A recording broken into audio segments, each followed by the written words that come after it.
Ele costuma falar que a acessibilidade não é caridade. Não é verdade, Clécio? O Clécio Bacchini, vamos conhecê-lo. Há 20 anos, ele se tornou desenvolvedor web e foi pioneiro na implantação de soluções em HTML5 no Brasil. É consultor e entusiasta da Open Web, User Experience, acessibilidade digital e tecnologias para a educação. Clélio é coautor do livro... Clécio é coautor do livro Open Web Platform, fundador da Soyuz, uma empresa que tem como lema Web para quem gosta de pessoas. Eu achei bem interessante esse lema. E é também diretor técnico do UXPA São Paulo. Ele vai falar sobre acessibilidade como compliance e a abordagem equivocada nas empresas. Ele também vai dar uma bronquinha, um puxão de orelha. Venha, pode vir. Aplausos para ele, gente.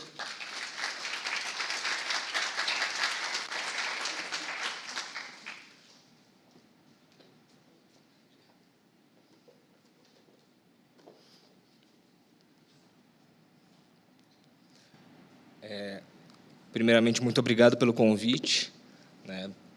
Principalmente a Alcione pela ousadia, né? de me convidar. Geralmente, as pessoas não nos convidam para falar. Mais perto? Ou melhor pegar esse aqui? Esse aqui? Tá. Então, geralmente, as pessoas não nos convidam para falar sobre acessibilidade porque a gente toca muito na ferida, né? E isso não é muito agradável. E nós somos meio eu e um grupo como eu, o Hudson, que cuida, nós somos considerados meio párias dessa área, mas nós vamos falar um pouquinho sobre essa história hoje, tá? Vamos lá. Eu sou o Clécio, então sou cientista de computação, desenvolvo web desde 97, né? A gente está militando sobre acessibilidade digital desde 2010, desde 2010 porque a gente começou a conversar sobre isso acho que num dos primeiros cursos sobre HTML5 no Brasil, que o W3C promoveu, e lá eu tive uma sorte enorme de conhecer o Horácio Soares, que era da Digital Acesso, né, e que foi um dos pioneiros a falar sobre isso, sobre acessibilidade digital no Brasil. Fez um trabalho excepcional, até hoje é um trabalho que não tem comparação, né? E lá nós conversamos sobre isso e sobre esse universo, e todo mundo ficou tocado e encantado com isso tudo, né? Eu sou diretor técnico do XPA, que é a Associação de Profissionais de Experiência do Usuário, e empresário que escapa da falência desde 99, acho que como todo empresário, né, vai escapando das garras ali e se superando, né? A descrição, né, para quem é deficiente visual, é branco, cabelo castanho, barba grande, feia e óculos de hipster. Daí a pessoa quem não enxerga, talvez consiga imaginar um pouquinho como eu sou, né? Bom, falar um pouquinho. Essa palestra foi o seguinte. Essa palestra foi uma palestra que eu fiz para o Developers Conference, que é uma conferência de desenvolvimento. Então, não sei se ela vai ser técnica demais. Eu vou tentar não ser muito técnico nesse aspecto. Mas ela é uma palestra que é o resultado de várias frustrações neste caminho para tentar colocar a acessibilidade como um processo, como um meio e não como um fim, né? Então, eu desenvolvo web desde 97.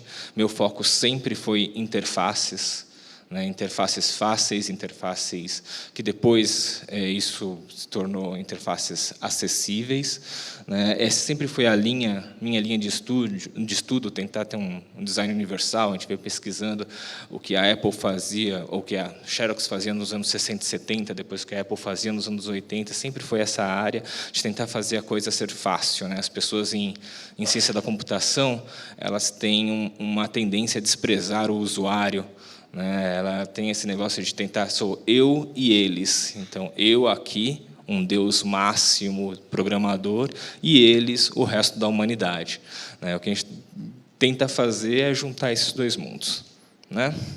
Então, assim, o título da palestra mesmo, verdadeiramente, é Rir para não chorar, porque neste caminho todo a gente vai tentando transformar essas quedas que a gente tem durante o processo, né, e para levantar isso como um estímulo para continuar. Vamos falar hoje sobre Compliance versus empatia. Por que compliance versus empatia? Há uns anos atrás, a gente sempre vem tentando colocar como abordar acessibilidade, como fazer uma abordagem de acessibilidade.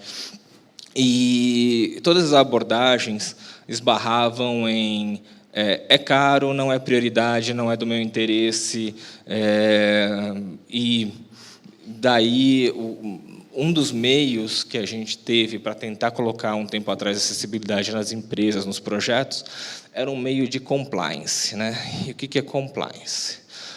Compliance, né, nada mais é do que as normas que as pessoas precisam cumprir simplesmente para funcionar, né?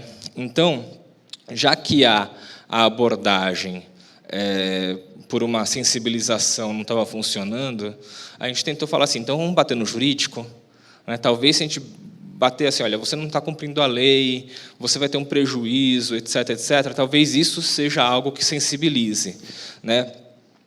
O que eu descobri é que nem isso muitas vezes sensibilizava, né? As pessoas faziam um cálculo assim, mas se eu pagar um termo de ajuste de conduta por tanto tempo, vai sair mais barato do que eu investir esse dinheiro em fazer um projeto acessível, né? Então, e muitas vezes as pessoas não entendiam as leis, elas não conseguiam entender o que estava se falando, tinham leis contraditórias, leis federais, municipais, estaduais e tal, e as pessoas ficavam buscando brechas ali, né?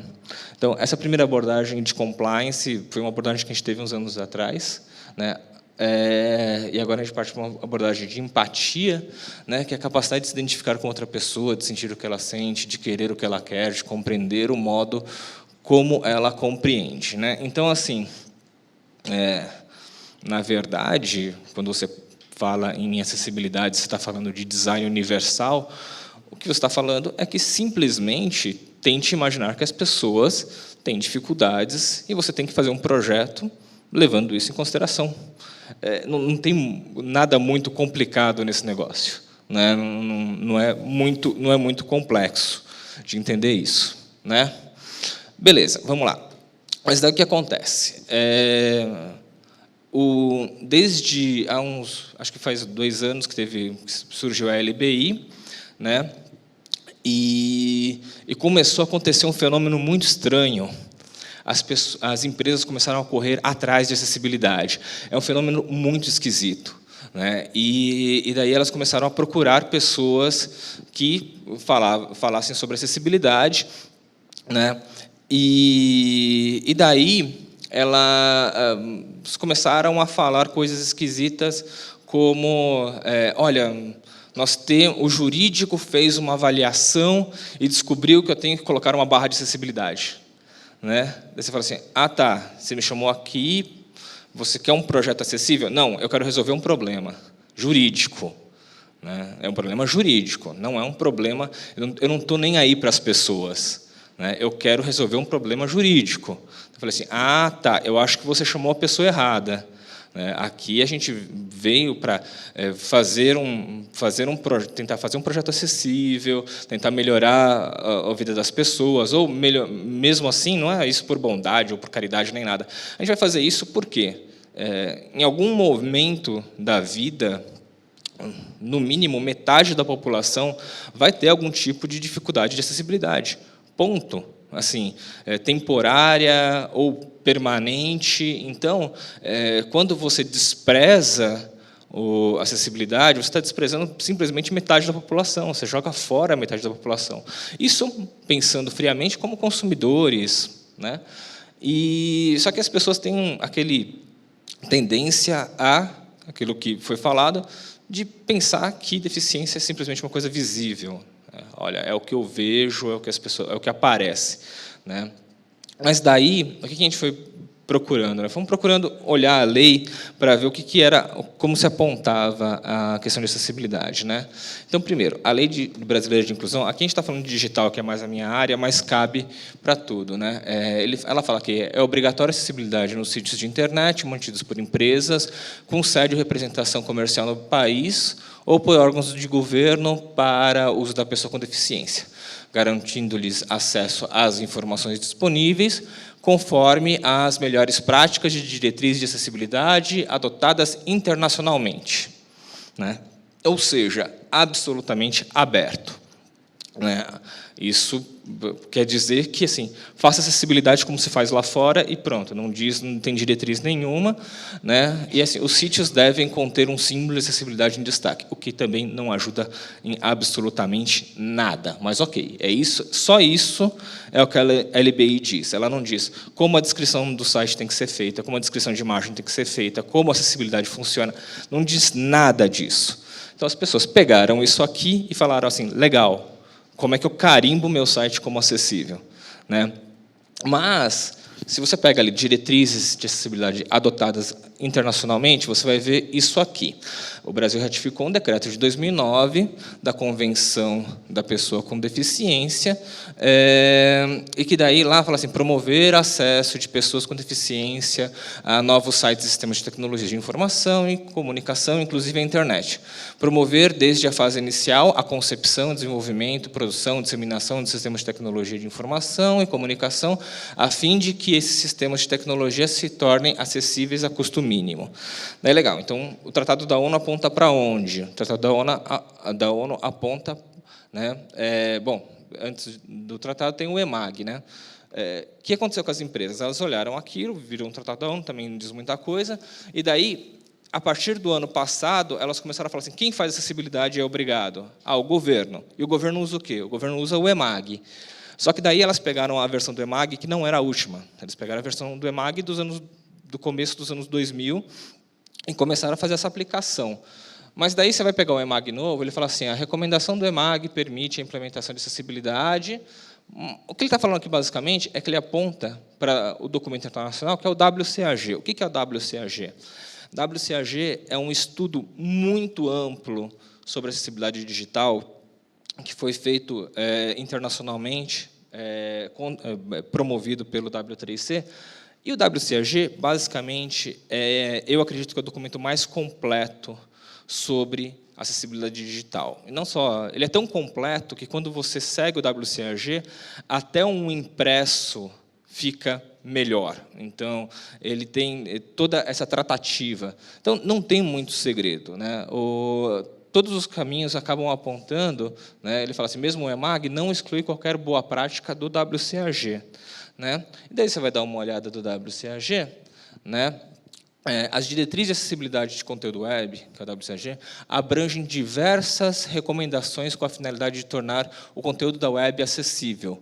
Seguir essas diretrizes deve tornar o conteúdo acessível a um maior número de pessoas com deficiência, incluindo cegueira ou baixa visão, surdez e baixa audição, dificuldades de aprendizagem, limitações cognitivas, limitações de movimento, incapacidade de fala, fotossensibilidade e combinações dessas características. Seu conteúdo da web também fica mais acessível aos usuários em geral ao seguir essas diretrizes. Ou seja, o WCAG ele contempla todos esses tipos de limitações e torna os conteúdos, em geral, mais acessíveis. Daí você vai falar assim, mas deve ser absolutamente impossível de ser implementado. Não. É muito simples de se implementar o WCAG, desde que você tenha empatia, desde que você entenda que as pessoas, como funciona esse tipo de limitação, né? Então, aqui que nós temos que o WCAG é igual à empatia. Se você aplica as diretrizes do WCAG, você consegue construir de uma forma muito natural a acessibilidade para o máximo de pessoas possível. Acessibilidade, principalmente, na questão de comunicação e interação, né? Mas o que as empresas têm entendido como acessibilidade digital? Né? Então, o que as empresas têm entendido hoje? As empresas que me procuram ou que, na verdade, nós ouvimos histórias de terceiros, né? Então, aqui tem um diálogo com um amigo, né? Que ele falou, não, na verdade, esse fui eu, né? Reunião sobre acessibilidade. Ouvi um monte de cliente, sim, potencial cliente. O cara disse que o WCAG não é parâmetro para acessibilidade. né? O cara está todo senhor de si, vai colocar uma barra de inversão de cores e botão de aumentar a fonte, né? Daí, o que eu disse para ele é que eu estou com vontade de largar tudo e vender bolo, porque eu já estou ficando cansado dessa história de chegar no lugar e falar que você tem que fazer as coisas direito e com empatia, e o cara fala assim, olha, tudo que você está falando aí é besteira, né? Daí, a gente fala com o Reinaldo, que é do W3C, né? Então, será que vai ser isso? Vão colocar um remendo que, na verdade, não ajuda as pessoas só para um tampão jurídico? Né? Daí ele fala assim, na minha visão, tampão jurídico poderia ser uma página avisando quando foi feita a última verificação, etc. O resto é código bem escrito. Né? Daí, na reunião que eu estava, eu falei assim, o cara disse que o W3C não sabe nada, que o WCAG não atende legislação, como argumentar contra isso? Né? Então, assim, eu chego nas reuniões e as pessoas já sabem o que elas querem. Elas não querem ouvir que o WCAG é uma coisa que tem que ser feita, e eu já estou ficando um pouco cansado dessa história. Né? Eu já estou pensando em vender bolo. Quem já foi lá na empresa, como a Ana, por exemplo, já viu que a gente faz uns bolinhos muito bons lá para quem visita. Né? Mas, para quem não conhece, barra de acessibilidade, né? A gente tem esse meme que a gente compartilha toda vez que um cliente pede uma barra de acessibilidade, né? Porque ele chega, manda, a gente compartilha no nosso grupo que o cara pediu uma barra de acessibilidade. Né? O que é a barra de acessibilidade? Então, a barra de acessibilidade é um objeto digital místico que torna sites inacessíveis instantaneamente acessíveis, exceto para pessoas com deficiência. Né? Então, assim, vocês já viram muitos sites com isso, né? Já viram, e que dizem que são sites acessíveis. E por que isso faz praticamente nada? Porque tudo que tem nessa barra já tem no browser ou no sistema operacional. Tudo já tem no browser e no sistema operacional. Eu não preciso... E outra, essa questão de alto contraste, você fazer um negativo da tela, não resolve absolutamente nada. Né? Contraste de cores, segundo o WCAG, é um contraste, é um estudo que existe ali, de alto contraste de cores, que é para servir a pessoa que é daltônica ou que tem baixa visão, para que ela consiga enxergar o que está ali. Eu não preciso fazer um negativo. Então, se eu tenho preto no branco, eu coloco branco no preto, ou se eu tenho um amarelo, um laranja, que não se vê nada, com uma outra... Se eu inverto, continua sendo a mesma coisa. A pessoa continua não enxergando nada. Né? Só que isso aqui é um excelente paliativo para a minha consciência. Né? Para mim, eu coloco um negócio desse, eu vou para casa e falo, nossa, como eu sou bom, como eu sou uma pessoa caridosa, né? Como eu penso nas pessoas com deficiência, ou como eu penso nas pessoas. Né? Eu poderia simplesmente não fazer, mas eu coloquei uma barra. Né? E essa barra ela é tão ruim, mas tão ruim, que eu fiz um teste de contraste na barra, com uma ferramenta de contraste, e ela não passa. Por quê? Porque o rosa sobre cinza que as pessoas usaram ali só funciona numa fonte muito grande. Não vai, um daltônico não enxergaria a barra. Né? Além de ela ser inútil, ela é inútil exponencialmente. Né? É uma pérola de inutilidade. Né? Mas, para a pessoa, embora para a pessoa com deficiência isso seja algo inútil, para quem fez não. Para quem fez, é algo maravilhoso. Sabe? É algo que vai bater no jurídico, que ele vai mostrar para o Ministério Público quando chegar na empresa. É algo que vai livrar a consciência dele. Né? É algo fantástico. Né? Bom, daí aqui outra conversa com meu amigo Léo. Se ele estiver vendo, ele já sabe que eu estou usando as palestras. Né? Daí ele, posso querer me matar? Eu falei assim, adivinha qual a demanda que chegou para mim agora? Daí ele falou assim, colocar uma barra de acessibilidade, com mais e menos, mudar contraste e tal, e um botão de imprimir. Né? Daí eu falei assim, eu copiei essa conversa para promover na minha palestra. Né? Agora eu estou registrando esses causos para a gente colocar, porque são coisas que estão acontecendo, e estão acontecendo muito hoje. Por quê? Porque as pessoas estão falando de acessibilidade, correm lendas.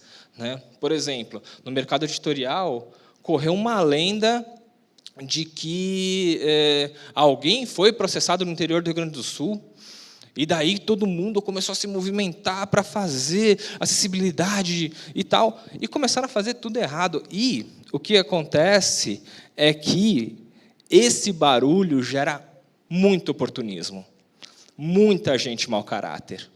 Mas, assim, eu estou vendo no meu dia a dia gente que mau caratismo, não tem outro nome, é mau caratismo mesmo, é o cara se aproveitar, ver isso como uma oportunidade de plantar o medo e promover uma falsa acessibilidade, né? Simplesmente por dinheirismo, né? Eu posso ser ingênuo, e por isso que a gente fala aqui no nosso grupo de párias ali, né, da acessibilidade, a gente continua não ganhando muito dinheiro com acessibilidade, porque a gente gosta do que a gente faz. Ao contrário disso, vai chegando gente que vê isso como um oportunismo, cada dia mais oportunistas, que vão lá e plantam o medo, que plantam a divisão, ao invés de querer resolver um problema, né? Mas por que uma barra de acessibilidade não resolve problema, né? Já expliquei para vocês. Porque é um objeto, porque um projeto de acessibilidade envolve arquitetura de informação, design de interação, como qualquer outro projeto de usabilidade com foco na experiência do usuário. Ou seja, você vai fazer um projeto para acessibilidade, é a mesma coisa, você vai projetar um prédio para acessibilidade, você não faz o projeto desde o começo para isso, né? Você não vai lá e faz todo o projeto. O processo de acessibilidade é um processo de usabilidade normal, absolutamente normal, que você coloca diretrizes no meio do processo, para que a pessoa consiga entender o seu produto, navegar na sua página, que seja fácil para ela, assim como tem que ser fácil para todo mundo, certo? As pessoas, elas tendem a complicar essas coisas simplesmente por preciosismos, né? E a gente brinca que, assim, olha, quando você está fazendo design, ou design de interação, você está fazendo design para pessoas. Se você está fazendo algo que é para você, ou você está fazendo outra coisa que não é design, talvez esteja fazendo um pouco de arte, né? Que daí a arte você não precisa ter um propósito lá no final. Quando você faz design, sim, design tem propósito. Design é projeto, e projeto é feito para as pessoas, né? Mas por que as empresas tomam esse caminho? Porque elas gastam dinheiro com adaptações que não melhoram a experiência dos seus clientes. Daí vem a parte mais triste, que a resposta é compliance. Então, aquilo que lá atrás eu fomentei, falando, olha a lei, olha, que vocês, para tentar colocar isso, hoje, isso se virou contra. Então, as pessoas hoje fazem remendos e uma péssima acessibilidade com a justificativa de compliance. Não, olha, eu preciso fazer isso porque a LBI me obriga. Assim, então, se você está fazendo isso porque a LBI te obriga, isso indica que toda a filosofia de como você trata o seu cliente está errada. Você vê isso como um problema, você vê isso como um remendo, você não vê isso como parte do processo, né? E por que barra de acessibilidade e outras soluções paliativas são as respostas mais comuns? Então, porque as corporações estão se espelhando em soluções governamentais antigas, não novas, que seguem o IMAG, né?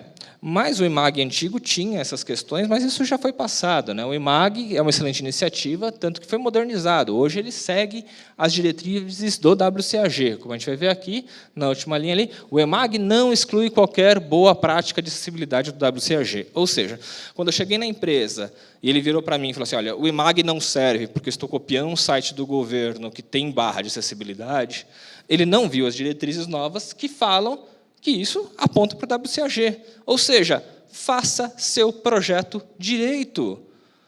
Não é um custo absurdo. Sabe? Eu vi muita gente gastando verba 2, 3 vezes ali de acessibilidade para isso, simplesmente porque tem preguiça de pensar que num design universal, né? Ou seja, todos os caminhos de compliance acabam apontando para o WCAG, né? Mas uma abordagem punitiva aos sites que não seguem as boas práticas é uma boa saída? Por exemplo, então vamos fazer o seguinte, vamos pegar todo mundo que está fora e a gente vai fazer a polícia agora. A gente vai lá e nós vamos com um cacetete na mão, batendo no cara que não está fazendo acessibilidade no site e apontando o dedo, olha que horroroso e tal. Não, está errado também, porque justamente isso, essa abordagem agressiva e policial, foi o que fez os oportunistas que estão agora no mercado, a cada semana fazendo grandes eventos sobre acessibilidade, etc., etc. Esses oportunistas, esses dinheiristas que estão plantando pânico e fazendo coisas diferentes e erradas para acessibilidade, coisas que não resolvem problemas, né? Então, não adianta, não é uma questão de abordagem ou de um certificado. Eu já vi muita gente, profissionais, colegas, que chegam num lugar e falam, dão uma consultoria, entregam uma consultoria, e, no final, a empresa simplesmente fala assim, então você assina aqui um certificado de que meu site está acessível? Eu falo assim, não assina nada. Porque não é isso, porque a acessibilidade, nesse caso, ela é um ponto na linha do tempo ali. Então, se você está acessível hoje, amanhã, quando termina a consultoria, a pessoa pode mudar tudo ali, não está mais acessível. Então, isso é um trabalho que, se não tem consciência e comprometimento dentro da empresa, isso é só paliativo, né? Então, qual que é o melhor caminho para a acessibilidade digital nas empresas, né?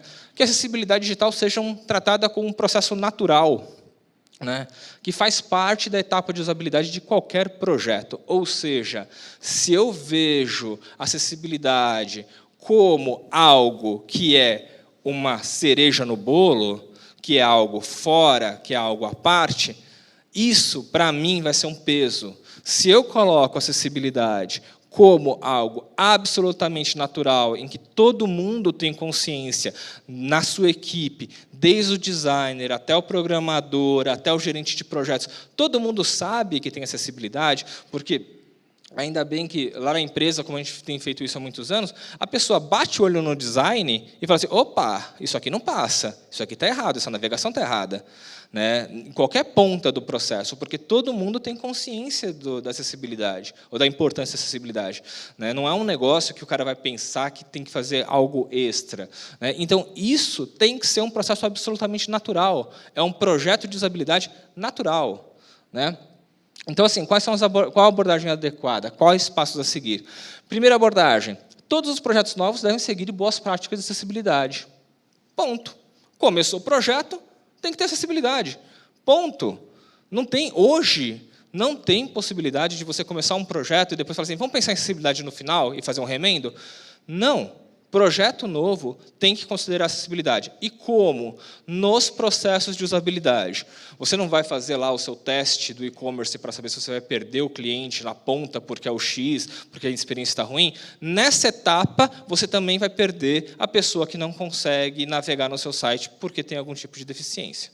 Qualquer tipo. Mesmo a pessoa que foi para o futebol e caiu e quebrou a mão e não está conseguindo usar o mouse por alguma razão. Certo? Então, todo projeto novo deve ter. Passo 2. Sempre que possível, os projetos legados devem ser adaptados para seguir as boas práticas de acessibilidade. Então, esse é um processo um pouco mais custoso, mas se houver uma possibilidade de mudar as interfaces para adaptar os projetos antigos, isso deve ser feito.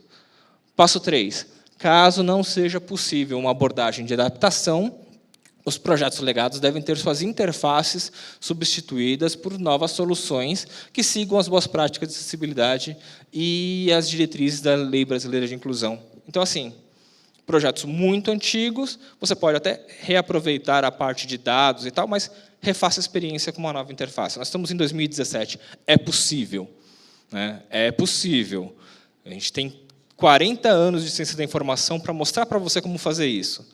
Então, é possível, dá para fazer direito. Então, se alguém virar para você e colocar um monte de desculpas, falando não dá para fazer, é um projeto muito antigo, dá para mudar a interface de tudo, dá para construir APIs, dá para fazer ter uma série de abordagens. Então, não existe desculpa para você não ter uma abordagem de acessibilidade. Tá? Mas a melhor abordagem para acessibilidade é simplesmente empatia. Por quê? Porque a equipe de conteúdo faz melhores descrições com empatia. A pessoa vai descrever uma foto ou qualquer coisa, se ela sabe como a pessoa de baixa visão ou como o cego navega, ela vai descrever isso da melhor maneira possível, certo? A equipe técnica faz melhores códigos com empatia. Eu vejo muito de falar assim, olha, é responsabilidade, inclusive na última palestra, veio uma pessoa da equipe técnica e falou assim, estou querendo tanto implantar acessibilidade, mas chega na minha ponta e eu tento colocar paliativos, eu falo assim, não, então está errado. Se a equipe técnica tem consciência, mas o projeto está errado, não é responsabilidade da equipe técnica. Se o projeto chegar certinho para o técnico fazer isso, ele vai conseguir realizar isso. Então, se a equipe técnica tem empatia, ela não vai achar que isso é um tempo a mais gasto inutilmente. Ela simplesmente vai realizar isso da melhor maneira possível, né? Ou seja, não existe acessibilidade de verdade sem empatia, né? Assim, para acessibilidade, compliance é simplesmente empatia. Não adianta a gente ficar aqui pensando que eu vou cumprir a lei, ou essa abordagem legalista ou policialesca, ou qualquer coisa assim. Não, isso mais prejudica do que ajuda. É um trabalho de educação, de conscientização e, basicamente, de empatia. É um trabalho de design universal. É um trabalho que você vai fazer aquele design que é para que serve homens, mulheres, crianças de qualquer idade e com as limitações que são conhecidas e que cubram a maior parte dos casos. É óbvio que, como a gente estava falando aqui, o ótimo é inimigo do bom, você não vai conseguir cumprir todos os casos, mas o WCAG dá uma boa noção, é um bom guia para que você consiga atingir e se comunicar com o máximo de pessoas. Não é difícil, sabe? Se as pessoas virarem para você e falarem assim, é muito complicado, é caro, não é. Desde que se faça direito, desde que se faça certo, desde que seja um processo natural. Tudo que é remendo é caro. Sabe? A mesma coisa de você constrói o prédio e depois você passa fazendo remendo para acessibilidade. Caro. Agora, no projeto, é exatamente o mesmo preço de você projetar isso direito, né? Então, o que eu tinha para falar é exatamente isso. Assim, eu tenho essa frustração desse momento, de que as empresas estão pedindo acessibilidade, que foi aquele momento de falar assim, chegou a nossa hora, nós vamos fazer direito, vamos conseguir colocar acessibilidade da maneira certa, e quando chega lá na ponta, a pessoa simplesmente quer um remendo. Então, e também, para vocês ficarem conscientes dessas pessoas que estão chegando na acessibilidade agora, vendo isso como uma oportunidade. Como uma oportunidade, ver isso, olha, fiquem alertas com esse negócio de, olha, de gente que está parecendo muito bondosa, certo? Que tem uma abordagem bondosa sobre isso, e, na verdade, isso não é bondade, isso é uma obrigação moral, né? De você simplesmente fazer isso porque é a coisa certa a se fazer, e não por uma obrigação. Então, ou você tem empatia e entende que isso é o certo a se fazer simplesmente porque isso é um processo natural, ou a coisa está indo por um caminho muito errado. Certo? Então é isso. Não adianta cumprir leis e normas sem acolher as pessoas. Então temos que acolher as pessoas de braços abertos e tentar fazer a coisa da melhor maneira possível. Muito obrigado.